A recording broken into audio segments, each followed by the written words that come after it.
ہم وہی کہیں گے جو ہمارا دین ہم کو بتاتا ہے، عمل کرو تو تمہارا بھلا ہے۔ السلام علیکم ورحمۃ اللہ وبرکاتہ۔ الحمد للہ رب العالمین، والصلاة والسلام على من كان نبيا وآدم بين الماء والطين، وعلى آله وأصحابه وأزواجه وأهل بيته أجمعين، أما بعد، فأعوذ بالله من الشيطان الرجيم، بسم الله الرحمن الرحيم، يا أيها النبي إنا أرسلناك شاهدا ومبشرا ونذيرا، صدق الله مولانا العظيم، وصدق رسوله النبي الأمين المتين الكريم، ونحن على ذلك لمن الشاهدين والشاكرين، والحمد لله رب العالمين۔ حصول برکت کے لیے حضور اکرم سید عالم نور مجسم ارواحنا فدا محمد رسول اللہ صلی اللہ تعالی علیہ وسلم کی پر نور بارگاہ میں درود و سلام کا ہدیہ پیش کر لیجیے۔ اللہم صلی علی سیدنا و شفیعنا و حبیبنا و مولانا محمد وبارک وسلم، صلاۃ و سلام علیک یا رسول اللہ صلی اللہ تعالی علیہ وسلم۔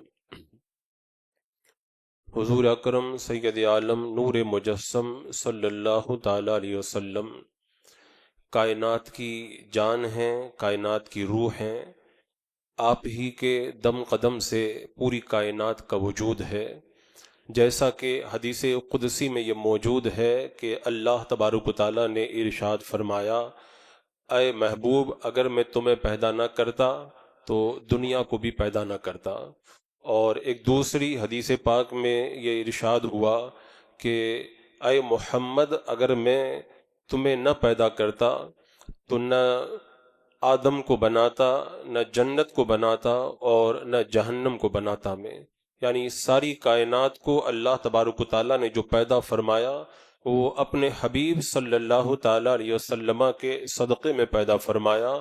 تو میرے آقا صلی اللہ تعالیٰ علیہ وسلم کائنات کی جان بھی ہیں، کائنات کی روح بھی ہیں، اور کائنات کا جو وجود ہوا ہے یہ میرے آقا صلی اللہ تعالیٰ علیہ وسلم کے صدقے میں ہوا ہے۔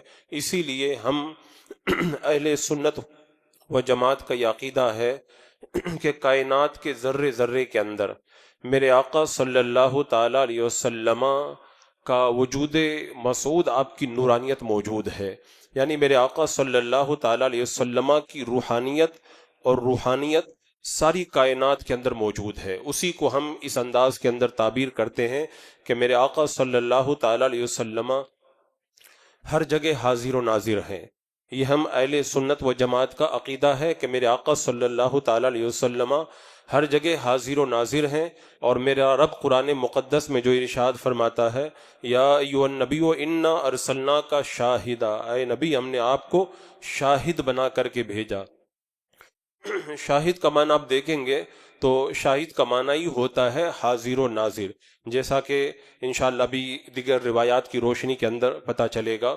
تو میرے آقا صلی اللہ تعالیٰ علیہ وسلم کا حاضر و ناظر ہونا یہ ایک اہل سنت و جماعت کا ایسا متفقہ عقیدہ ہے جس کے اندر کسی سنی کا کوئی اختلاف نہیں۔ بلکہ اگر شیخ عبدالحق محدث دہلوی کی اگر سنی جائے تو آپ ارشاد فرماتے ہیں کہ ہمارے زمانے تک 1000 سال کی تاریخ بیان فرما رہے ہیں، فرماتے ہیں ہمارے زمانے تک بہت سارے فرقے نکلے، بہت سارے اختلافات ہوئے مسلمانوں کے اندر، لیکن اس بات پر تمام امت کا اتفاق ہے کہ اللہ کے رسول صلی اللہ تعالیٰ علیہ وسلم حیات حقیقی کے ساتھ میں زندہ ہیں اور حاضر و ناظر ہیں۔ یعنی شیخ عبدالحق محدث دہلوی 1000 سال کے بارے میں یہ بتا رہے ہیں کہ 1000 سال امت کو گزر گیا، امت کے اندر کسی فرقے نے آج تک اس بارے میں کوئی اختلاف نہیں کیا کہ میرے آقا صلی اللہ تعالیٰ علیہ وسلم کی حیات طیبہ پر اعتراض کرے یا آپ کے حاضر و ناظر ہونے پر اعتراض کرے۔ اس کا مطلب یہ ہوا یہ آج جو اختلافات نظر آتے ہیں میرے آقا علیہ السلام کی حیات طیبہ پر کہ معاذ اللہ یہ کہا جاتا ہے کہ اللہ کے رسول علیہ السلام زندہ نہیں ہے، یا اس طرح کی جو بات کہی جاتی ہے کہ اللہ کے رسول علیہ السلام ہر جگہ حاضر و ناظر نہیں ہے، یہ اختلاف جو پیدا ہوا ہے یہ شیخ عبدالحق محدث دہلوی رحمۃ اللہ تعالی علیہ کے زمانے کے بعد میں پیدا ہوا ہے۔ آپ فرماتے میرے زمانے تک آج تک امت کے کسی گروہ نے اس مسئلے کے اندر کوئی اختلاف نہیں کیا ہے، اور اس سلسلے کے اندر جو مخالفین کے جو اعتراضات پیش کیے جاتے ہیں صحیح معنوں کے اندر انہوں نے حاضر و ناظر کا معنی نہیں سمجھا۔ ہم اہل سنت کا جو عقیدہ ہے اس عقیدے کا مطلب یہ ہے کہ میرے آقا صلی اللہ علیہ وسلم کی روحانیت اور آپ کی نورانیت ذرات عالم کے اندر موجود ہے۔ ہم یہ نہیں کہتے کہ میرے آقا علیہ السلام کی بشریت ہر جگہ موجود ہے۔ جو مخالفین ہیں معاذ اللہ وہابیہ دیابنا وغیرہ جو اہل سنت پر اعتراض کرتے ہیں انہوں نے اہل سنت کے اس عقیدے کو سمجھا ہی نہیں ہے۔ وہ یہ کہتے ہیں کہ معاذ اللہ اللہ کے رسول علیہ السلام کی بشریت کو کیا ہر جگہ مانا جاتا ہے، حالانکہ ہمارا عقیدہ یہ نہیں ہے۔ ہاں یہ ہے میرے آقا علیہ السلام جہاں چاہیں اپنے وجود کے ساتھ میں اپنے جسم مثالی کے ساتھ میں جہاں چاہیں تشریف لے جائیں، لیکن ہمارا جو عقیدہ ہے کہ آپ حاضر و ناظر ہیں اس کا مطلب یہ ہے کہ آپ کی روحانیت اور آپ کی روحانیت یہ کائنات کے اندر ہر جگہ موجود ہے، اور اس سلسلے کے اندر جتنے بھی اعتراضات کیے جاتے ہیں ان سب کا تعلق بشریت سے ہے، اور ہمارا جو دعویٰ ہے وہ بشریت کا نہیں ہے بلکہ روحانیت اور روحانیت کا دعویٰ ہے۔ اس سلسلے کے اندر آج کے سائنسی دور کے اندر اگر کوئی اختلاف کرتا ہے تو اس کی عقل کے اوپر ماتم کرنا چاہیے۔ آج سائنسی ترقی کی دور کے اندر آپ دیکھیں کہ رڈار کی اسکرین پر پوری دنیا کو ایک ساتھ میں دیکھا جا سکتا ہے۔ جب سائنس اتنی ترقی کر سکتی ہے کہ رڈار کی اسکرین کے اوپر پوری دنیا کو دکھایا جا سکتا ہے، تو کیا اللہ تبارک و تعالیٰ ساری کائنات کو اپنے حبیب صلی اللہ تعالیٰ علیہ وسلم پر منکشف نہیں فرما سکتا؟ جب سائنس اتنی ترقی کر سکتی ہے تو میرا رب اپنے حبیب صلی اللہ تعالیٰ علیہ وسلم پر بھی ساری کائنات کو ظاہر فرما سکتا ہے، اور فرمایا ہے اللہ تبارک و تعالیٰ نے۔ آج آپ دیکھیں ٹی وی کی اسکرین پر دنیا دیکھی جا رہی ہے، ایک جگہ بندہ بیٹھا ہوا ہے اس کو پوری دنیا میں دیکھا جا رہا ہے، ایک جگہ سے بندہ بول رہا ہے اس کو پوری دنیا میں سنا جا رہا ہے۔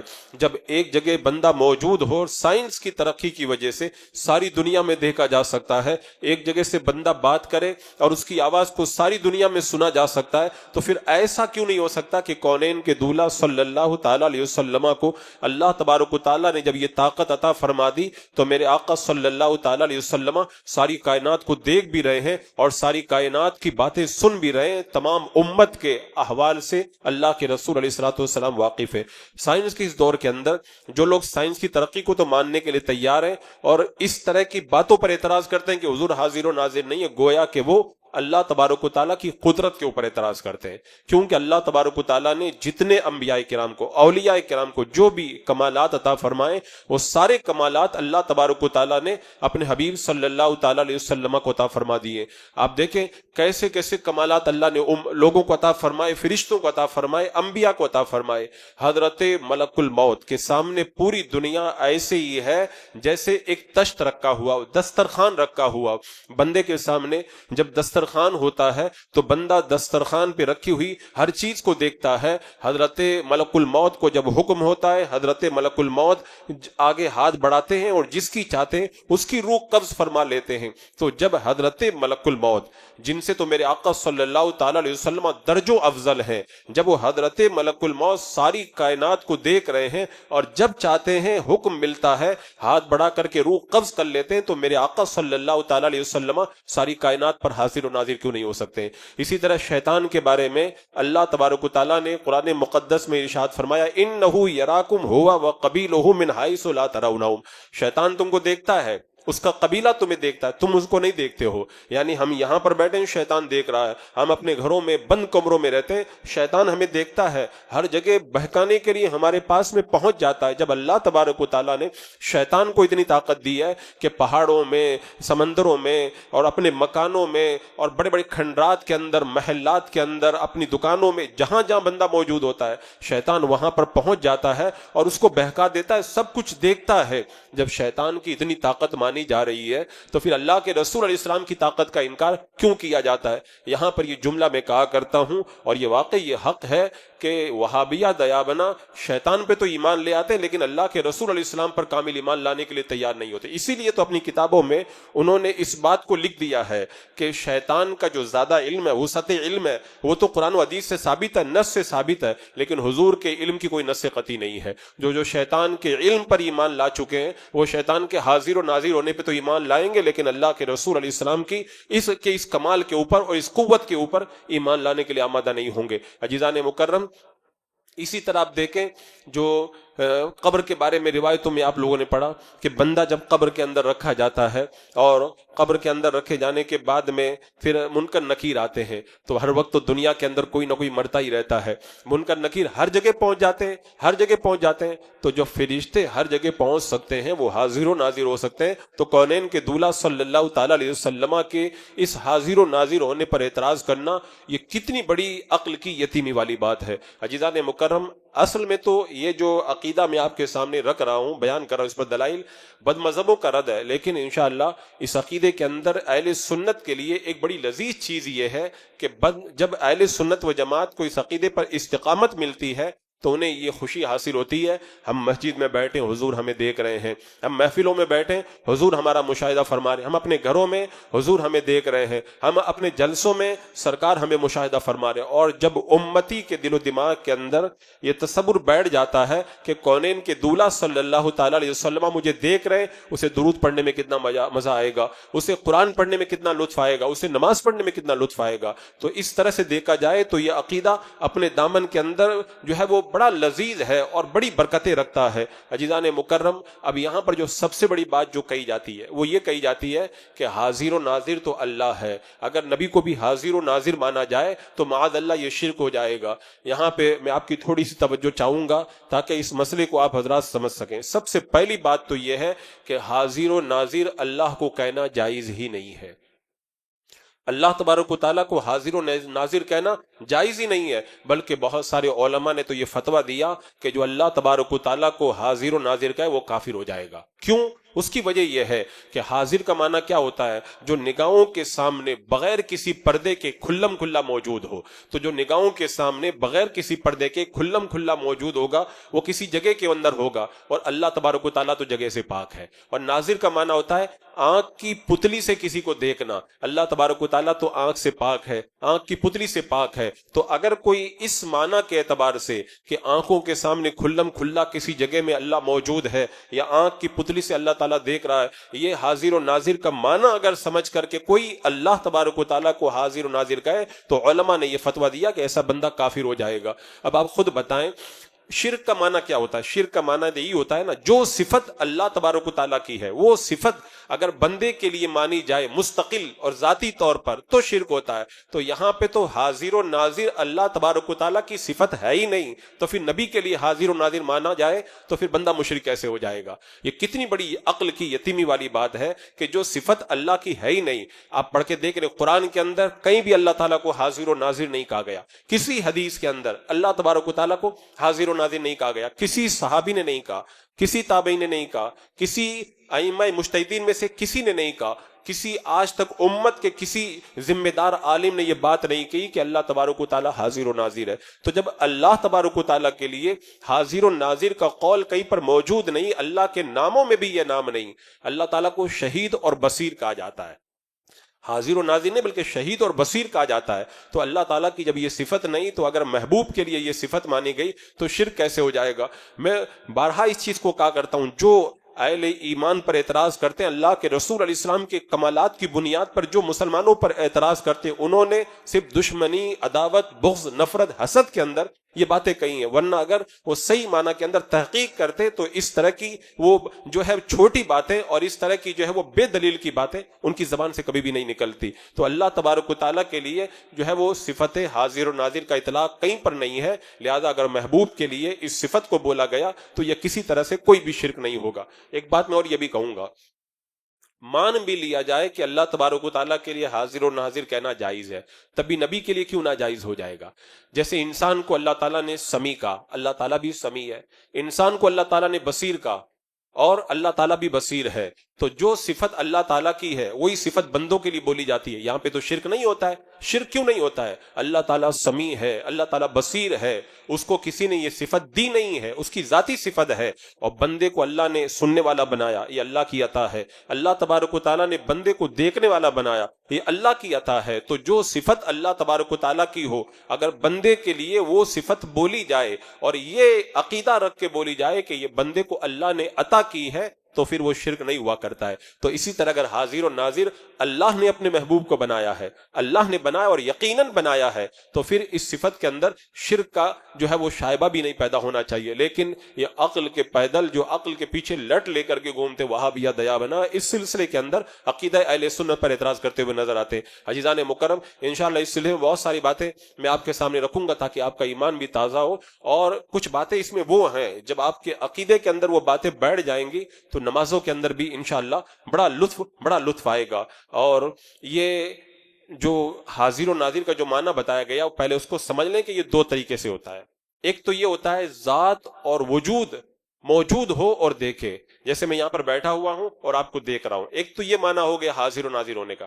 ایک یہ ہوتا ہے کہ کسی کی ذات کہیں اور ہو اور اس کی نظر جو ہے وہ پوری دنیا کے اوپر ہو، تو یہ بھی حاضر و ناظر کا معنی ہے۔ یہ بھی ہو سکتا ہے میرے آقا علیہ الصلوۃ والسلام ہر جگہ حاضر و ناظر ہو جائیں اپنے جسم مثالی کے ساتھ، اور یہ بھی ہو سکتا ہے کہ کونین کے دولہ ایک جگہ پر بیٹھ کر کے ساری کائنات کو دیکھیں، جیسا کہ حدیث پاک کے اندر آتا ہے، میرے آقا صلی اللہ تعالی علیہ وسلم نے ارشاد فرمایا، میں ابھی حوض کوثر کو یہاں سے دیکھ رہا ہوں، حوض کوثر کو یہاں سے دیکھ رہا ہوں، اللہ تبارک و تعالیٰ نے مجھے زمینوں اور آسمانوں کی کنجیاں عطا فرمائی ہے۔ تو جب اللہ کے رسول علیہ السلام زمین پر رہ کر کے حوض کوثر کو دیکھ رہے ہیں جو آسمانوں کے اوپر ہے، تو میرے آقا علیہ السلام پھر گنبد خضرا میں رہ کے پھر کائنات کو کیوں نہیں دیکھ سکتے ہیں؟ اللہ کے رسول علیہ السلام نے خود ہی بتا دیا، میں اپنے حوض کوثر کو یہاں سے دیکھ رہا ہوں۔ اور ایک دوسری حدیث پاک کے اندر ہے، میرے آقا صلی اللہ تعالی علیہ وسلم ارشاد فرماتے، اللہ تبارک و تعالیٰ نے زمین کو میرے لیے سمیٹ دیا ہے، زمین کو میرے لیے سمیٹ دیا ہے، اور میں نے ساری دنیا کو دیکھ لیا ہے۔ تو جب اللہ کے رسول علیہ السلام ایک جگہ پر رہ کر کے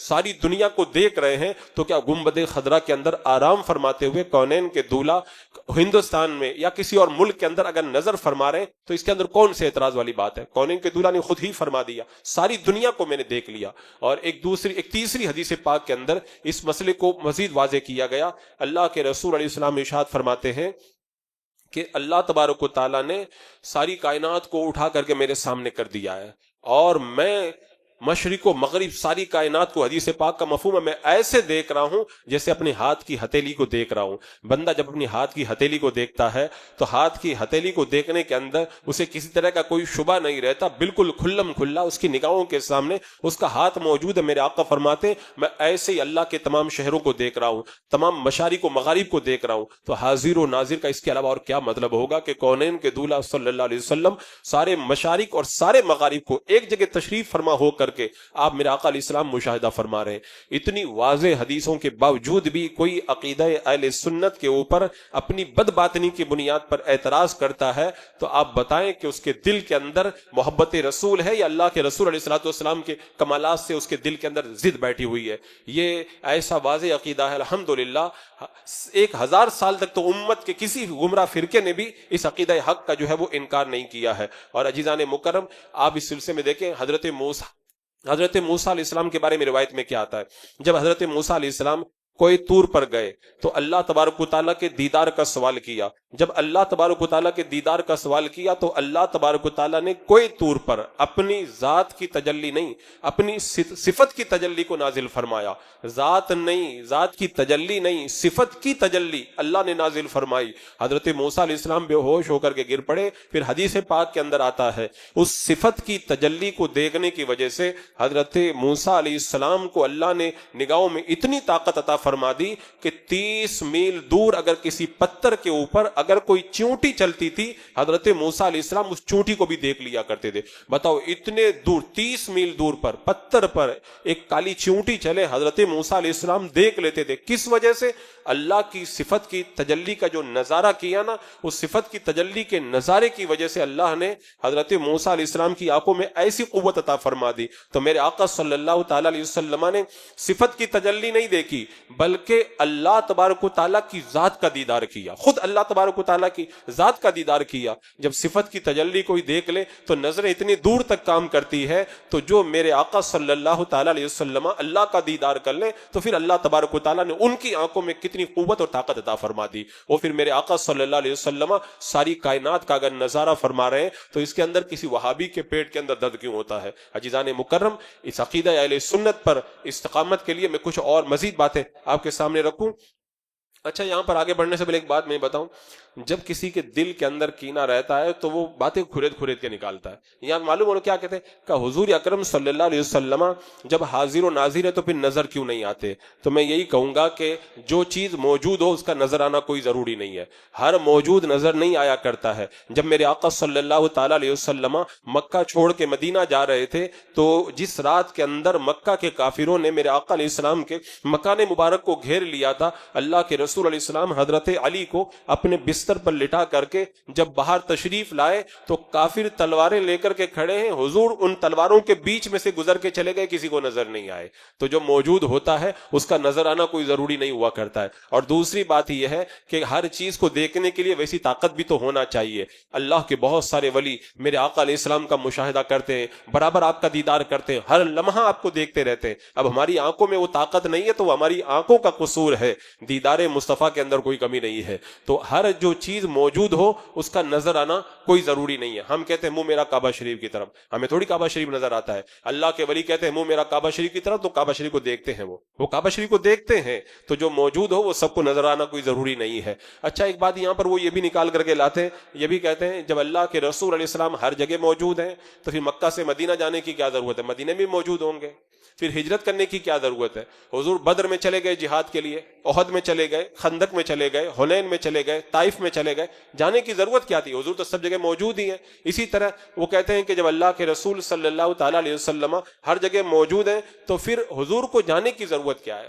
میں نے شروع میں یہ بات بتائی تھی نا، ہمارا عقیدہ کیا ہے؟ ہمارا عقیدہ یہ ہے کہ اللہ کے رسول علیہ السلام کی روحانیت ہر جگہ موجود ہے۔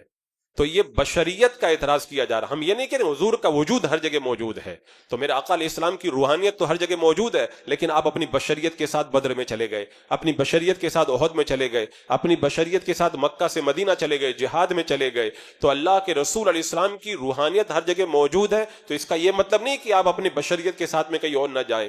تو یہ جو اعتراض کیا جاتا ہے وہ بشریت کو لے کر اعتراض کیا جاتا ہے، اور ہم یہ نہیں کہتے کہ ہر جگہ آپ کی بشریت موجود ہے، آپ کی نورانیت ہر جگہ موجود ہے۔ جیسے یہ اعتراض کیا جاتا ہے اگر حضور ہر جگہ موجود ہیں، تم نماز پڑھنے جاتے ہو تو حضور وہاں پر بھی موجود ہیں، تو امام صاحب مصلی پہ کیوں کھڑے ہوتے ہیں؟ امام صاحب کو آگے نہیں بڑھنا چاہیے، حضور کو آگے بڑھانا چاہیے، حضور آگے موجود ہیں۔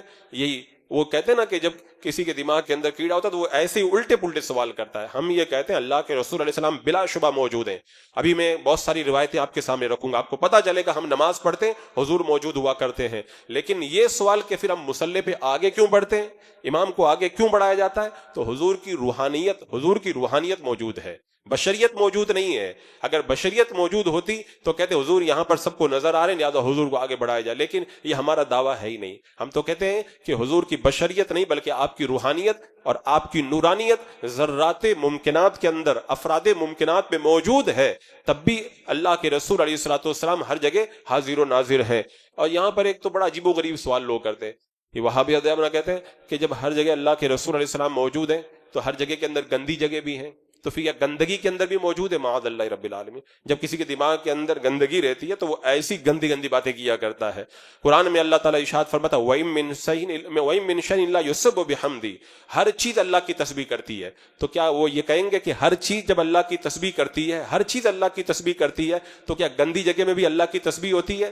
سورج کی روشنی گندگی پر بھی پڑتی ہے، اس سے سورج کی روشنی گندی نہیں ہوا کرتی ہے۔ تو یہ تو ایک نورانیت اور روحانیت ہے۔ جیسے تسبیح پر اعتراض نہیں کیا جا سکتا، ہر چیز اللہ کی تسبیح کرتی ہے، ایسے ہی ہر جگہ میرے آقا صلی اللہ تعالیٰ علیہ وسلم کے حاضر و ناظر ہونے پر گندگی کو لے کر کے اعتراض کرنا، یہ کسی کے ذہن کی گندگی تو ہو سکتی ہے، عقیدہ اہل سنت یہ نہیں ہو سکتا ہے۔ عزیزان مکرم، اس سلسلے کے اندر جو دلائل ہمارے علماء نے بیان فرمایا، قرآن مقدس میں رب ارشاد فرماتا ہے اِنَّا أَرْسَلْنَاكَ شَاهِدًا، اے محبوب ہم نے آپ کو شاہد بنا کے بھیجا. شاہد کا معنی کیا ہوتا ہے میں آپ کو بڑے آسانی اس کے ساتھ بتا دوں. آپ جب جنازے کی نماز پڑھتے ہیں تو جنازے کی نماز میں کیا پڑھتے ہیں؟ اللہم اغفر لحینا ومیتنا وشاہدنا وغائبنا.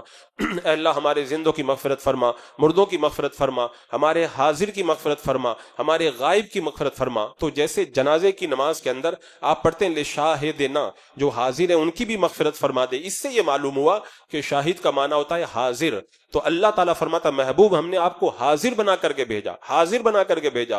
اور آپ کو اتنا تو معلوم ہے جو حاضر ہوتا ہے اگر آنکھوں سے اندھا نہ ہو تو وہ ناظر بھی ہوا کرتا ہے، وہ دیکھا بھی کرتا ہے. تو میرے آقا علیہ السلام کو جب رب نے حاضر کہا تو میرے آقا علیہ السلام پھر ناظر بھی ہوئے. اور اس سلسلے میں ابو سعود رحمۃ اللہ تعالی علیہ ارشاد فرماتے ہیں کہ اللہ کے رسول صلی اللہ تعالی علیہ وسلم جن جن لوگوں کی طرف مبعوث کیے گئے ہیں ان سب پر حاضر و ناظر ہے. اور میرے آقا کیا فرماتے ہیں؟ ارسلت الی الخلق کافہ، میں ساری مخلوق کی طرف نبی بنا کر کے بھیجا گیا ہوں. تو میرے آقا علیہ السلام جب ساری کائنات کے لیے رسول بنا کر کے بھیجے گئے تو جہاں جہاں کائنات کا ذرہ ذرہ موجود ہے میرے آقا صلی اللہ تعالی علیہ وسلم ان کے لیے رسول بن کر کے آئے. اور جن کے لیے رسول بن کر کے آئے وہاں پہ میرے آقا علیہ السلام ضرور حاضر و ناظر ہے، ضرور حاضر و ناظر ہے. کیونکہ حضرت ابو سعود رحمۃ اللہ تعالی علیہ نے فرمایا جن جن کے لیے اللہ کے رسول علیہ السلام رسول بن کر کے آئے ان تمام کے لیے میرے آقا علیہ السلام حاضر و ناظر ہے. اور ایک دوسری آیت کریمہ میں اللہ تعالیٰ ارشاد فرماتا وَيَكُونَ الرَّسُولُ عَلَيْكُمْ شَهِيدًا، اور یہ رسول تمہارے اوپر گواہ ہوں.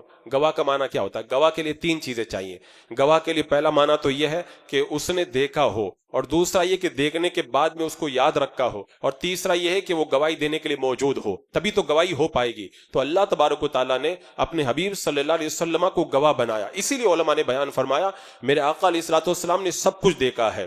آپ کا نور سب سے پہلے پیدا کر دیا گیا تھا، حضرت آدم علیہ السلام پیدا ہوئے میرے آقا علیہ السلام نے دیکھا. اسی طرح ابلیس نے سجدہ کرنے سے انکار کیا میرے آقا علیہ السلام نے دیکھا. نبی آتے رہے اللہ کے رسول علیہ السلام نے دیکھا. امتوں نے انکار کیا، اقرار کیا، میرے آقا صلی اللہ تعالی علیہ وسلم نے دیکھا. جو کچھ بھی واقعات پیش آئے سب اللہ کے رسول علیہ السلام نے دیکھے. کیونکہ اللہ نے فرمایا محبوب ہم نے تم کو گواہ بنا کے بھیجا. وہ گواہی تبھی ہو پائے گی جب بندہ دیکھے، دیکھ کر کے یاد رکھے اور پھر بعد میں اس گواہی کو ادا کرے. اگر یہ چیزیں نہ پائی جائیں تو پھر گواہی جو ہے مکمل نہیں ہوتی ہے. اسی لیے شاہ عبد العزیز محدث دہلوی رحمۃ اللہ تعالی علیہ ارشاد فرماتے ہیں کہ اللہ کے رسول علیہ السلام تمام احوال کو دیکھ رہے ہیں، تمام جو ہے وہ چیزوں کو دیکھ رہے ہیں. ہر چیز کو میرے آقا علیہ السلام کی نگاہوں کے سامنے کر دیا گیا. تمام چیزیں اللہ کے رسول علیہ السلام کی نگاہ رحمت کے سامنے ہے. اور ایک تیسری آیت کریمہ میں اللہ تعالیٰ ارشاد فرماتا ہے فَكَيْفَ إِذَا جِئْنَا مِن كُلِّ أُمَّةٍ بِشَهِيدٍ وَجِئْنَا بِكَ عَلَىٰ هَٰؤُلَاءِ شَهِيدًا. اس آیت کریمہ کی تفسیر میں نے کئی مرتبہ بیان فرمائی. اس آیت کریمہ کا مطلب یہ ہے کہ میدان قیامت کے اندر جب امتوں کو اللہ تبارک و تعالیٰ کی بارگاہ میں حاضر کیا جائے گا اور پھر انبیاء سے پوچھا جائے گا تم نے پیغام حق پہنچایا؟ انبیاء کہیں گے ہم نے پہنچا دیا. امتیں انکار کریں گی نہیں پہنچایا. انبیاء سے گواہ مانگے جائیں گے تو انبیاء گواہی کے طور پر میرے آقا علیہ السلام کی اس امت کو پیش کریں گے. یہ امت گواہی دے گی کہ ہاں تیرے نبیوں نے پیغام پہنچا دیا ہے. تو پھر بعد میں وہ پہلے والی امتیں کہیں گی اللہ یہ تو نبی کی امت تو بعد میں آئی تھی، ہم تو پہلے آئے تھے، یہ ہمارے خلاف کیسے گواہی دے رہی ہیں؟ تو اس وقت اس امت سے پوچھا جائے گا تم کو کس نے بتایا؟ تو یہ امت جواب دے گی ہمیں پیارا محبوب صلی اللہ تعالی علیہ وسلم نے بتایا. تو میرے آقا علیہ السلام دو گواہی دیں گے. ایک گواہی تو یہ دیں گے کہ انبیاء نے پیغام پہنچا دیا، اور یہ بھی گواہی دیں گے کہ میں نے اپنی امت کو بتایا ہے. جب میرے آقا علیہ السلام کی گواہی ہو جائے گی تو اللہ تبارک و تعالیٰ اسی پر فیصلہ فرما دے گا اور انبیاء کے حق کے اندر ڈگری کر دی جائے گی. تو اس آیت کریمہ سے بھی پتہ چلتا ہے کہ میرے آقا صلی اللہ تعالیٰ علیہ وسلم کو اللہ تبارک و تعالیٰ نے گواہ بنایا. اور جب ساری کائنات کی گواہی حضور دے رہے ہیں تو اس کا مطلب ساری کائنات میں اللہ کے رسول علیہ السلام حاضر و ناظر ہے. ایسے ہی قرآن کی ایک آیت کریمہ اللہ تعالیٰ ارشاد فرماتا ہے النبی اولی بالمؤمنین من انفسہم. نبی مسلمانوں کی جانوں سے بھی زیادہ ان کے مالک ہے، نبی مسلمانوں کی جانوں سے بھی زیادہ ان کے قریب ہے. اب مسلمان کی جان مسلمان سے قریب، اللہ فرماتا جان سے بھی زیادہ نبی قریب ہے. اور بتاؤ مسلمان کہاں ہیں؟ مسلمان زمین میں ہیں، آسمان میں فرشتے مسلمان ہیں، پہاڑوں میں، دریاؤں میں، ہر جگہ مسلمان موجود ہیں، اور اللہ ارشاد فرماتا ہے کہ مسلمانوں کی جانوں سے بھی زیادہ نبی قریب ہیں۔ تو پتہ چلا جہاں جہاں مسلمان ہیں وہاں وہاں نبی کے جلوے موجود ہیں۔ اسی کو تو ہم کہتے ہیں کہ اللہ کے رسول علیہ السلام ہر جگہ حاضر و ناظر ہے، کیونکہ اللہ نے نبی کو مسلمانوں کی جانوں سے بھی زیادہ قریب فرما دیا ہے۔ اور ایک 5ویں آیت کریمہ جس میں اللہ تعالیٰ ارشاد فرماتا ہے وَمَا أَرْسَلْنَاكَ إِلَّا رَحْمَةً لِلْعَالَمِينَ، ہم نے آپ کو سارے عالموں کے لیے رحمت بنا کے بھیجا۔ عالم کتنے؟ 18,000 عالم ہیں، سارے عالموں کے لیے رحمت بنا کے بھیجا۔ یہ رحمت عالم ایک وصف خاص ہے، اور کسی کے اوپر رحم کرنے کے لیے، کسی کے لیے رحمت ہونے کے لیے ضروری ہے کہ بندہ اس سے قریب ہو۔ جب قریب نہیں ہوگا تو اس کے اوپر پھر رحمت کیسے کرے گا؟ اس کو دیکھے گا نہیں تو اس پہ رحمت کیسے کرے گا؟ تو اللہ نے فرما دیا کہ تمام عالموں کے لیے ہم نے آپ کو رحمت بنا کے بھیجا، تو تمام عالموں کا حضور سے رابطہ ضروری ہے۔ جب رابطہ ہوگا تبھی تو حضور کے رحم و کرم سے سارے عالم حصہ پائیں گے۔ تو جب سارے عالموں کے لیے رحمت ہے تو میرا آقا علیہ السلام ان سب کو فیض پہنچاتے ہیں اور سب پر حاضر و ناظر ہیں۔ اس طرح کی جو آیات ہیں وہ بے شمار ہمارے علماء کرام نے بیان فرمائی، جن میں سے چند کا ذکر کیا۔ ان سے معلوم ہوتا ہے اللہ کے رسول علیہ السلام حاضر و ناظر ہے۔ اور یہاں پر جو نماز کا مسئلہ ہے تشہد کا، جب اتحیات میں بیٹھتے ہیں تو کیا پڑھتے ہیں؟ السلام علیکم ایھا النبی۔ علیہ کا عربی زبان کے اندر کاف جو خطاب کے لیے آتا ہے، اس کے لیے کیا ضروری ہے؟ اس کے لیے ضروری ہے کہ سامنے کوئی موجود ہو، تبھی تو کوئی اس کو سلام کرے گا السلام علیکم۔ اگر سامنے موجود نہ ہو تو غائب کا صیغہ لایا جاتا ہے، حاضر کا صیغہ نہیں لایا جاتا ہے۔ تو نمازی نماز کے اندر جب السلام علیکم کہتا ہے، یہ نہیں کہتا ہے السلام علی النبی، نبی پر سلام ہو۔ اتحیات پڑھتے وقت میں بندہ یہ کہتا ہے السلام علیکم ایھا النبی، اے نبی آپ پر سلام ہو۔ اس کا مطلب نبی نمازی کے پاس موجود ہیں۔ اس سلسلے میں امام غزالی رحمۃ اللہ تعالی علیہ ارشاد فرماتے ہیں کہ نمازی جب نماز کے اندر السلام علیکم ایھا النبی کہے تو وہ یہ جان کر کے رکھے کہ اللہ کے رسول علیہ السلام کے جلوے وہاں پر موجود ہیں، اس تصور کے ساتھ میں وہ کہے السلام علیکم ایھا النبی۔ حضرت امام غزالی رحمۃ اللہ تعالی علیہ نے بیان فرمایا۔ اسی طرح علامہ ابن حاج رحمۃ اللہ تعالی علیہ فرماتے ہیں میرے آقا علیہ السلام کی ظاہری حیات اور آپ کے وصال کے بعد میں کوئی فرق نہیں ہے۔ جیسے اللہ کے رسول علیہ السلام اپنی ظاہری حیات میں موجود تھے، ویسے ہی آج بھی وہ حاضر و ناظر ہیں، احوال کو دیکھ رہے ہیں، تمام چیزوں کو مشاہدہ فرما رہے ہیں، تمام چیزوں پر حاضر و ناظر ہیں۔ نمازی جب نماز پڑھے السلام علیکم ایھا النبی کہے تو یہ تصور کرے کہ اللہ کے رسول صلی اللہ تعالی علیہ وسلم میرے سلام کو سن رہے ہیں۔ حضرت ملا علی قاری رحمۃ اللہ تعالی علیہ بڑے پائے کے محدث ہیں، فرماتے ہیں جب گھر میں جاؤ نا، گھر میں اگر کوئی نہ ہو تو کہو السلام علی النبی و رحمۃ اللہ وبرکاتہ، کیونکہ کسی کے گھر میں اگر کوئی ہو نہ ہو، تمام مسلمانوں کے گھر میں نبی علیہ الصلوۃ والسلام کی روح پاک ضرور موجود ہوا کرتی ہے۔ تو یہ ہمارے امت کے اکابر علماء نے ہمیں یہ عقیدہ عطا فرمایا۔ خود میرے آقا صلی اللہ تعالی علیہ وسلم نے فرمایا جب تم میں سے کوئی مسجد میں جائے تو نبی صلی اللہ علیہ وسلم کو سلام کرے۔ یعنی میرے آقا فرما رہے چاہے مسجد میں کوئی ہو یا نہ ہو لیکن نبی پر تم سلام پیش کرو۔ تو اللہ کے رسول علیہ السلام جب سن رہے ہیں تبھی تو سلام کرنے کا حکم دیا جا رہا ہے۔ ایسے ہی حضرت علی خواص رحمۃ اللہ تعالی علیہ فرماتے ہیں جب نمازی پڑھتا ہے السلام علیکم ایھا النبی تو اس کو یہ عقیدہ رکھنا چاہیے حضور تشریف فرما ہے، حضور تشریف فرما ہے اور میرے سلام کو سماعت فرما رہے ہیں۔ ایسے ہی سید علی بن الوی مالکی رحمۃ اللہ تعالی علیہ جب وہ نماز پڑھتے تھے تو نماز میں پڑھتے تھے السلام علیکم ایھا النبی، السلام علیکم ایھا النبی، بار بار پڑھتے تھے۔ لوگوں نے کہا حضور آپ السلام علیکم ایھا النبی بار بار کیوں پڑھتے ہیں؟ کہتا ہے کہ جب میں السلام علیکم ایھا النبی پڑھتا ہوں تو حضور میرے سلام کا جواب دیتے ہیں، میں بار بار پڑھتا ہوں، مجھے بار بار جواب سننے میں بڑا لطف آتا ہے۔ یعنی اللہ تبارک و تعالیٰ نے ان اہل بصیرت کو، اہل کشف کو یہ طاقت اور قوت عطا فرمائی تھی، وہ سنتے تھے۔ حضرت ابو العباس مرسی رحمۃ اللہ تعالی علیہ بڑے پائے کے ولی گزرے ہیں، بے شمار اولیاء کرام ان کے شاگردوں میں آتے ہیں، اور آج بھی صوفیاء کرام کے اندر ان کا بڑا مقام و رتبہ ہے۔ اور ایک مرتبہ اپنے مریدوں سے پوچھتے ہیں جب تم نماز پڑھتے ہو، نماز میں پڑھتے ہو السلام علیکم ایھا النبی، تو کیا حضور تمہیں جو جواب دیتے ہیں اس جواب کو سنتے ہو؟ تو سارے مریدوں نے کہا حضور ہم تو جواب نہیں سنتے۔ کہا اپنے دل کے اوپر رو، کیونکہ تمہارے دل سخت ہو گئے ہیں۔ یعنی آپ نے بتا دیا جو سلام کا جواب تمہیں نہیں سنائی دیتا ہے یہ دلوں کی سختی ہے۔ کہا اگر میں حضور کو ایک لمحے کے لیے بھی اگر نہ دیکھوں نا تو میں اپنے آپ کو صوفیہ کے اندر شمار بھی نہیں کروں گا۔ یعنی ہر دم اللہ کے رسول علیہ السلام میری نگاہوں کے سامنے ہوتے ہیں اور آپ کے جلووں سے میں اپنے دل کو جو ہے وہ شاد کام کرتا رہتا ہوں۔ تو یہ تشہد کے اندر السلام علیکم ایھا النبی خود بتا رہا ہے کہ اللہ کے رسول علیہ السلام کے جلوے نمازی کے قریب موجود ہوتے ہیں. اب بندہ اس تصور کے ساتھ نماز پڑھتا حضور میرا سلام سن رہے ہیں, میرے سلام کا جواب دے رہے ہیں, تو پھر دیکھو اس نماز کے اندر کتنا لطف آتا ہے اور کتنی کیفیت پیدا ہوتی ہے. اور اس سلسلے میں جو واقعات ہیں نا, اگر ان واقعات کو بیان کروں تو پھر الگ مکمل سب بیان ہو جائے گا. کربلا کا واقعہ یاد کریں, جب حضرت سلمہ کہتی ہیں کہ ایک بار میں ام المومنین حضرت ام سلمہ کے پاس گئی. حضرت سلمہ کہتی ہیں میں ام المومنین حضرت ام سلمہ کے پاس گئی. حضرت ام المومنین ام سلمہ رو رہی تھی. میں نے پوچھا کہ کیوں رو رہی, بات کیا ہے؟ کہنے لگی کہ ابھی میں سوئی تھی, میری آنکھ لگ گئی. یہ عاشورہ کا واقعہ 10 محرم کا. کہتے ہیں کہ ابھی میں سوئی, میری آنکھ لگ گئی, میں نے دیکھا اللہ کے رسول صلی اللہ تعالی علیہ وسلم تشریف لائے, آپ کی داڑھی مبارک, آپ کے چہرہ مبارک پر گرد و غبار کے آثار ہیں. میں نے پوچھا یا رسول اللہ آپ کے چہرے پر گرد و غبار کے آثار کیسے؟ تو اللہ کے رسول علیہ السلام نے فرمایا آج میرا نواسا حسین کربلا میں شہید کیا گیا, میں کربلا کے اندر موجود تھا, میں کربلا سے آ رہا ہوں. حضرت ام المومنین کہتی ہیں اس کا مطلب آج امام حسین کو شہید کر دیا گیا ہے. تو اللہ کے رسول علیہ السلام جب حاضر و ناظر نہیں ہے تو گنبد خضرا میں رہ کر کربلا میں کیسے نظر آئے؟ اب یہاں پر وہابی اعتراض کرنے لگ جاتے ہیں کہ جب اللہ کے رسول علیہ السلام کربلا میں موجود تھے تو امام حسین کو بچایا کیوں نہیں؟ ہم ان سے زیادہ کچھ نہ کہ صرف ایک ہی جملہ کہیں گے, اگر بچانے کی اگر بات ہے تو کتنے نبیوں کو شہید کیا گیا, اللہ نے بچایا کیوں نہیں؟ اللہ نے بچایا کیوں نہیں؟ یہ سب وہ باتیں ہیں جو صرف جو ہے وہ عقیدے کے اندر خلل ڈالنے کے لیے کہی جاتی ہیں, ورنہ میرے آقا نے تو پہلے ہی بتا دیا تھا کہ میرا حسین شہید کیا جائے گا. اسی طرح وہ روایت جنگ موتا احادیث کی کتابوں میں موجود ہے.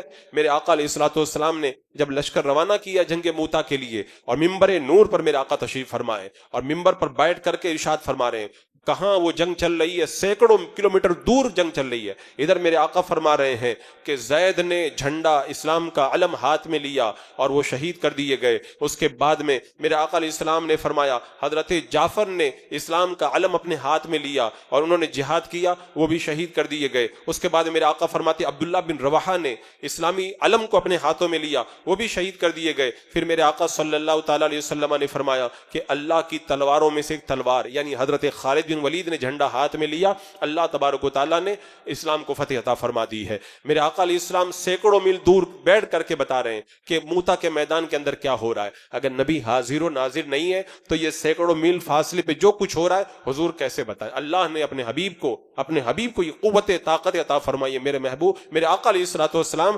ہزاروں میل دور بیٹھ کر بھی بتا سکتے ہیں کہ کہاں پہ کیا ہو رہا ہے. یہ وہ عقیدہ اہل سنت ہے. سینکڑوں سال تک اس عقیدے کا امت میں سے کسی نے انکار نہیں کیا, نہ اہل سنت نے انکار کیا, نہ کسی گمراہ فرقے نے انکار کیا. یہ تو انگریزوں کے آنے کے بعد میں جو فرقے پیدا ہوئے انہوں نے یہ عقیدے نکالے ہیں کہ نبی کو حاضر و ناظر ماننے سے معاذ اللہ شرک پیدا ہوتا, معاذ اللہ ثم معاذ اللہ. حضور کی شان تو بہت بلند ہے. حضرت سیدنا عمر فاروق رضی اللہ تعالیٰ عنہ کو دیکھیں, مشکات شریف کی حدیث پاک ہے, آپ اٹھا کر کے دیکھیں مشکات شریف کی حدیث پاک ہے. حضرت عمر فاروق رضی اللہ تعالیٰ عنہ ممبر پر خطبہ دے رہے ہیں, جمعہ کا دن ہے, اور ادھر کہاں دور نہاون کے اندر سینکڑوں میل کی دوری پر مسلمانوں کا لشکر جنگ کر رہا ہے. خطبہ دیتے دیتے حضرت عمر کہتے ہیں یا ساریہ الجبل, یا ساریہ الجبل, اے ساریہ پہاڑ کی طرف دیکھو پیچھے سے دشمن آ رہا ہے. حضرت ساریہ نے پیچھے مڑ کر کے دیکھا تو دشمن تب پہاڑ کی پناہ لی, اور اس کے بعد میں پھر جب آئے تب بتایا کہ ہم لوگ جنگ کر رہے تھے, دشمن حملہ کرنے والا تھا. حضرت عمر کی آواز آئی, ہم پہاڑ کی طرف چلے گئے. حضرت عمر جو میرے آقا علیہ السلام کے غلاموں میں شمار ہوتے ہیں, ان کی جب حاضر و ناظر ہونے کی یہ قوت ہے کہ وہ نہاون میں جو ہو رہا ہے مدینہ میں بیٹھ کر کے سب دیکھ رہے ہیں, بتا بھی رہے ہیں. تو میرے آقا علیہ السلام کہ اگر کوئی اس حاضر و ناظر ہونے پہ اعتراض کرے تو آپ سمجھائیں گے وہ اپنے عقیدے کا جو ہے وہ کیسے جنازہ نکال رہا ہے. اسی طرح میں کہتا ہوں حضور کی شان تو بڑی بلند, صحابہ کی شان تو بڑی بلند ہے.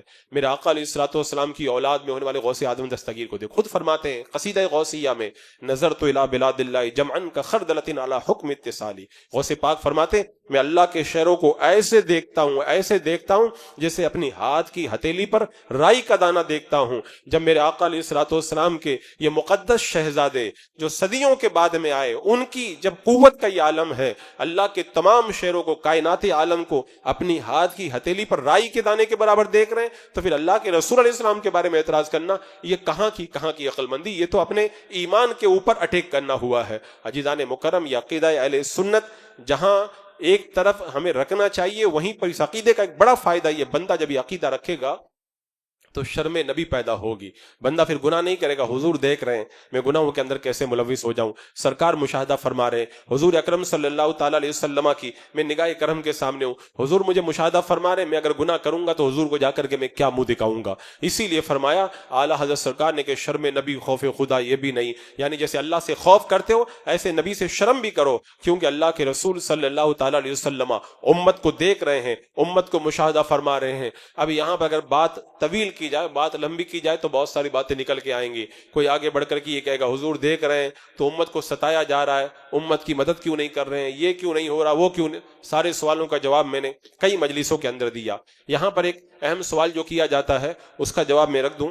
حضرت عبداللہ بن مسعود کی ابو عوانہ کے اندر ایک حدیث پاک ہے جس کے اندر یہ بیان کیا گیا کہ جب سرکار کا وصال ہو گیا تو ہم اتحیات میں پڑھتے تھے السلام علی النبی, تو وہابیہ کہتے دیکھو حضور کے وصال کے بعد میں السلام علی کا پڑھنا چھوڑ دیا صحابہ نے. میں کہتا ہوں ابو عوانہ کی روایت ہے, بخاری شریف کی حدیث کے اندر یہ نہیں ہے, اور یہ راوی نے اپنی طرف سے جو سمجھ کے مطابق بتایا وہ بتایا ہے, ورنہ جو صحیح حدیثوں کے اندر آیا ہے وہ یہی آیا ہے کہ حیات ظاہری میں بھی السلام علیکہ ایھا النبی پڑھا جاتا تھا اور بعد وصال بھی السلام علیکہ ایھا النبی پڑھا جاتا ہے. اور جب بندے کا انتقال ہوتا ہے اسے قبر کے اندر رکھا جاتا ہے, منکر نکیر آتے ہیں اور تیسرا سوال ہوتا ہے ما کنت تقول فی حق ھذا الرجل, اس ذات کے بارے میں کیا کہتا تھا تو دنیا کے اندر, یہ میرے آقا علیہ السلام کے بارے میں سوال ہوگا. تو حضور کا جلوہ جب قبر میں نظر آئے گا, اور آپ کو معلوم ہے ہر وقت دنیا میں کوئی نہ کوئی مرتا رہتا ہے. آج کے جو مبصرین ہیں ان کا کہنا ہے کہ روزانہ 15 لاکھ لوگ مرتے ہیں, اور بتایا گیا کہ ہر سیکنڈ میں کسی نہ کسی کی موت ہوتی ہے. تو اس کا مطلب ہر سیکنڈ حضور کہیں نہ کہیں نظر آتے ہیں. تو ہر جگہ جب نظر آتے ہیں تو حاضر و ناظر تبھی تو نظر آتے ہیں. جیسے منکر نکیر ہر قبر میں پہنچ جاتے ہیں, میرے آقا علیہ السلام کا جلوہ بھی ہر جگہ پہنچ. اچھا کچھ لوگ کہتے ہیں کہ حضور نہیں پہنچتے قبر کے اندر, وہ پردے اٹھا کے دکھا دیا جاتا حضور کو. تو میں کہتا ہوں جب مردے کے سامنے سے پردے ہٹا کے حضور کو دکھایا جا سکتا ہے تو حضور کے سامنے سے پردے ہٹا کے ساری دنیا کیوں نہیں دکھائی جا سکتی ہے, ساری دنیا کیوں نہیں, ادھر سے ماننے کے لیے تیار ہے, ادھر سے ماننے کے لیے تیار نہیں. عزیزان مکرم, یہ کلمہ حق ہے, عقیدہ حق, انا ارسلناک شاہدا ومبشرا ونذیرا, ہم نے آپ کو شاہد بنا کے بھیجا, حاضر و ناظر بنا کے بھیجا ہے. میرا آقا علیہ الصلوۃ والسلام حاضر و ناظر ہیں, سب کچھ دیکھ رہے ہیں, اور یہی عقیدہ اہل سنت ہے. جو اس کے خلاف جاتا ہے وہ عقیدہ اہل سنت کے خلاف جاتا ہے, وہ گمراہیت کا شکار ہے. اللہ رب قدیر ہمیں صحیح معنوں کے اندر عقیدہ اہل سنت کے اوپر استقامت عطا فرمائے.